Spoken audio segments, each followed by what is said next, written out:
I have a bottle of Dr. Pepper. They didn't have any cans. Hey, man. Bro, John outdid us. Oh, please explode! Explode! Not the keyboard.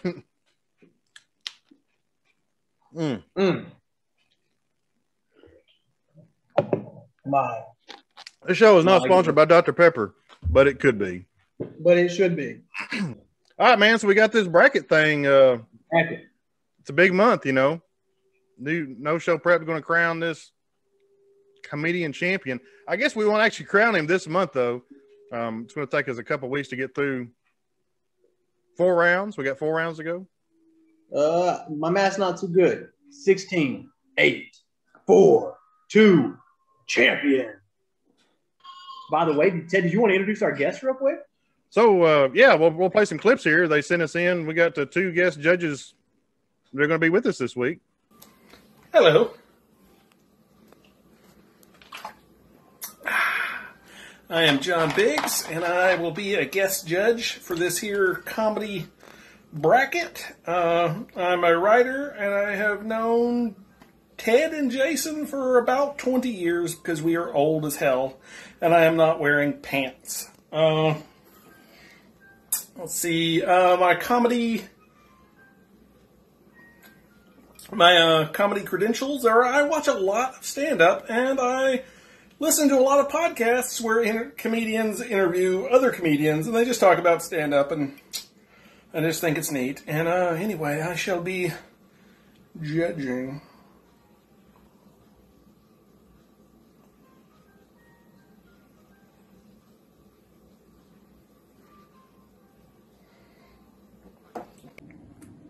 Hello, my origins are I was born into a chimney sweep family at the turn of the century, not this last one, the one before that. My name is Ben Gibson, aka Ben Bishop, the alias. That's a fun story. It was 1962, and I was performing a diamond heist in Warsaw, and the diamond belonged to Duke Francis Ferdinand, and we were caught, and he brought in Liam Neeson to really work us over, and 4 fingernails and a haircut later, I was released and had to change my name and asked to never return to a country where they pronounce W's as V's, and I never saw any of my diamond friends again. Anyways, I've known Ted and Jason for 4 years now. I'm getting ahead of myself. It'll be 4 years in July. My comedy background, I told Ted a joke once that he thought was really funny, and I took credit for it. In reality, Jason had just told me 5 minutes earlier. Ben was in a diamond heist? Okay, let's dive. Goodness me, I didn't get past that for a second. Our guests also happen to be fugitives. But hey, let's go past that. They're not cavemen. We've had them in a cabin in the woods watching comedy for the last 8 months, and they're kind of recluse now. Ready to review some matches? Let's review some matches. So first we got, and I'm gonna tell you, man, one of these guys here in this matchup is in the top 3, I think, already. But we're going to see what we got: Jerry, Seinfeld, and Sinbad. All right. So I want to say that Sinbad, when I was a kid, was my favorite comedian. Absolutely, he was the guy. Yeah, there was like 3 years. He was everywhere, man. He was on everything. Did he go to the moon? I don't know, but when he quit, he was out. Done. Out. I mean, he was Kings of Comedy. He was doing kid shows. He was doing grunge comedy. Man, I'm pretty sure he was even like, I don't know. He was the guy for, like you said, for 72 months. Mm-hmm. He was making movies with Schwarzenegger. He was the holiday guy. It's really funny. I just watched, like, I guess we all did over Christmas. I think at your house. We watched Jingle All the Way. Yeah. Where that old boy says, "I'll deck your halls." To all Arnold I'll deck your halls. I I've never seen Schwarzenegger look small until that fake Santa Claus beat his keister, and Sinbad is just pointing and laughing. So, that's funny. Yeah, man. All right, man. So the next matchup, we got Robin Williams and Kevin James. Both guys have big careers. Big careers. Nobody's got as big a career as Robin Williams. His role in Aladdin alone could get him up to number 2. Kevin James, he's got some pretty good qualities, man. I really like his TV shows. I could watch both of his shows. I can just turn them on, and I'm gonna laugh every time. It's almost like, for me, it's almost like watching MASH. It's just like watching my old friends. Even his newer show, it's just like watching old friends. You know what I'm saying? I just love Kevin James. He knows how to make fun of himself and other people and not hurt anybody's feelings. He's just a great dude. So I wouldn't swear to this, but I'm pretty sure I was watching one of his stand-ups. He did a full front flip and landed on his feet. No way. Like, you gotta Google this. Oh boy, is so talented. Yeah. Like, he's a big guy, but he's super talented. Super funny guy. Super funny guy. Yeah. Steve Harvey and Sarah Silverman. So I'm glad this is an interesting matchup because we have like the young people's Silverman, and then for some of our more mature adults, Steve Harvey. John pointed out to me that he didn't know Steve Harvey did anything before his game show. Really? Wow. Because he was already a made man before he got on the game show. Like, he was already – that's crazy that John didn't already know him, because I don't even know why he did the game show. He was already loaded. Right. He's already on there wearing $2,000-$3,000 suits. You know what I'm saying? This dude's already made it. And he's like he's every household name. So he just didn't have. He's that guy. I bring it up because I feel like Steve Harvey did so much adult level comedy. His mama was like, "You got to do something I can play on my friends." So he did a TV show. I don't know. We're not friends, but I just suspect that. But you're probably right, man. She could have been like, "I've got to tell him what you're doing." Yeah. Right. So Sarah Silverman, she's been on a lot of she's an actress. She's I think maybe she did some SNL. Our guest speakers know more about Sarah Silverman than I do. She was married to a late night host. I don't want to steal too much of their thunder. Yeah. I didn't know that. I want to say I didn't know her name, and I watched some videos of her trying to, because this was like a list sent in by our viewers. It wasn't our list. Yeah. I'm afraid I'm putting some dislike on her because her name is very similar to a character in a book that we read that we don't like the character of. That's true. That is true. But we're very partial here. We're gonna go how the votes lead. See how this goes, how this plays out. All right, Ted, spin it up, man. What's next? Give me that next. This is a pretty good matchup. I'm gonna say this one's pretty good. This is a good neck and neck. I don't see one being above the other. Not a big lead. We've got Martin Lawrence and Adam Sandler. They're like the same person. I mean, they've had pretty similar careers. They're both just – they're the rom-com guys. The rom-com guys, yes. I mean, wow.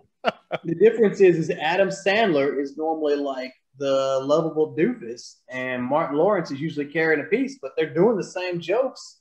They're both – I mean, that's a good one. That's gonna be a tough decision. So when we're looking at this, I know our guest speakers, man, they are big time stand-up guys. And I've got to watch more of it, to be honest. I just not a big stand-up guy.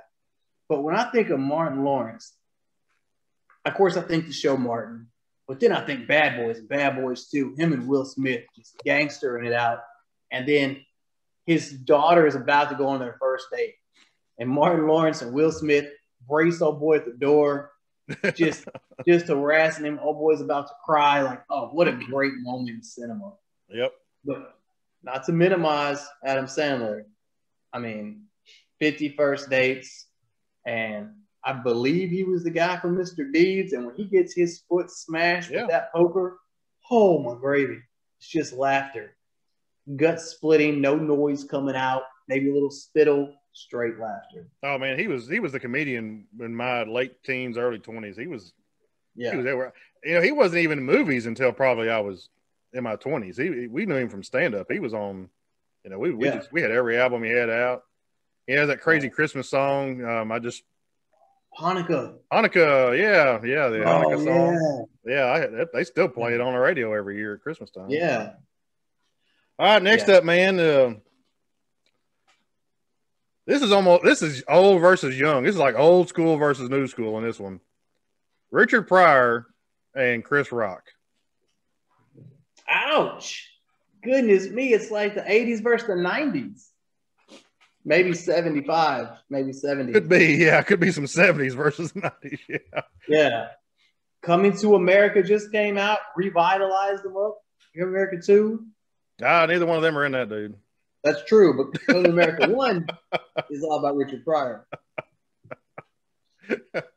Richard Pryor made a comeback because of our show here promoting him, man. Because I'm telling you, you don't know a dirty joke. Richard Pryor didn't say it. You ain't never heard of a dirty joke. Richard Pryor didn't say it. In fact, we can't even tell them. We can't tell them. No. Like, this is my impression of a Richard Pryor joke. Hey, man. So the other day, this lady walked in. Those are all bleeps, guys, as far as I could go. Even the punchline I can't say. Oh, goodness. All right, man. Next, we got Eddie Murphy and John Mulaney. I can't say it. Mulaney. We'll have to get guest speakers to tell us what that was. Somebody straighten us out. Yeah. Eddie Murphy, man. He just, so many movies and stand up to. I have nothing to compare him to. I don't know what John Mulaney, I don't know what he does. I don't know. I know Eddie Murphy is again, I only know him from cinema. I don't know his stand up. Right. He's hilarious in cinema. All right, next we got Ron White and Azari. I can't say his last name. Aziz Azari. Aziz Azari. Okay. Ron White and Aziz Azari. Sorry, Z. I love your TV work. Right. So I feel like this is a clash of two separate identities, like complete identities. You got Aziz, who dresses like all clean and smooth. And then you got Ron White, who can take an entire bottle of Jack and finish it before you finish your bottle of water. And I'd like to see him have a comedy off. I wish they would tour together because I think this would be a good tour matchup right here. I think they could even share the stage because they're not the same. They're completely opposite. Z weighs like 60 pounds and Ron White is like 6'5" and 300 pounds. Right. I'm sure there was muscle there at some point. Well, they got the same muscle mass. Same muscle mass. Z is he's fantastic at making fun of himself or his, supposed limitations, He's right. Hilarious. I love the fact that in the TV show, I'm going to go ahead and go cinema again. He's probably the best known, if you follow the show he's on, for his failures. But he never sees himself as a failure. Every mistake, it's just another opportunity to get better. Yeah. His character is so amazing. And Aziz does such a great job of portraying that. Yeah, you have to be that way, be successful. That's the epitome of success. It's just right. But his stand up is great. Like, I'm not minimizing his stand up, but yeah, he's awesome. All right, man. The last one, last but not least, for sure, because these two guys are kings, man. Dave Chappelle and Chris Farley. Dave Chappelle. I mean, where were we at without the Chappelle show? I mean, I watch it every episode. So when I was in Iraq the first time, the only CD we had was first season Chappelle show. And I mean, it was on loop. We watched that 24/7, 365 for 8 months, 7, whatever it was, more than 6. The jokes never got old. Like Mr. Murphy, I don't know, I can't do it. It was so funny, man. Just such a funny guy. And then Chris Farley. We'll never know. Chris was hilarious. He was everybody's best friend. Nobody disliked him. And he ended up, he passed away from overdose. It was horrible. He was just such a party guy. But, man, he was, he was hilarious. His stand-up was great. He was on Saturday Night Live. He just, grew a character out of that he moved on to TV or movies, went on to movies with. But so, who's Is there like another bracket, man? Like you're missing a lot of. Really That's it, man. That's 16 people, dude. We're through them all. What about the puppet dude? By who? What about the puppet guy? Puppet guy. The puppet, like Jeff Dunham. Hi, old man. You sure stink. There's so many more, man. They just didn't make the bracket. That's 16. We got the brackets full. I mean, what about Flippy? Yeah, that's 16 people, man. I mean, there's only so many spots. We're gonna vote again on Sunday. Yeah, voting if you can vote anytime you want in the comments, hit them up. We're gonna announce our winners. We're probably gonna take a little break as we all watch March Madness, but we're gonna have videos coming out with our guests. So here at No Show Prep, we just don't know how to end a video. We can make video. We have lots of content. We can make each other laugh. We can drink Dr. Pepper. Well, okay. Well, the truth is, we were going to end, but my washing machine decided right then was the perfect time to spin up in its final cycle. Well, my washing machine is reaching its climax right now. It was horrible. I couldn't hear anything. It went on for 12 minutes. And by the time it was over... Do you want to film an exit? I just want this washing machine to be done. We had forgotten to end this video. We had already moved on and were discussing the book review that we were going to film at the same time. So if you like our content, or my dog, please hit like and subscribe. Share. Hope you have a good week. All right.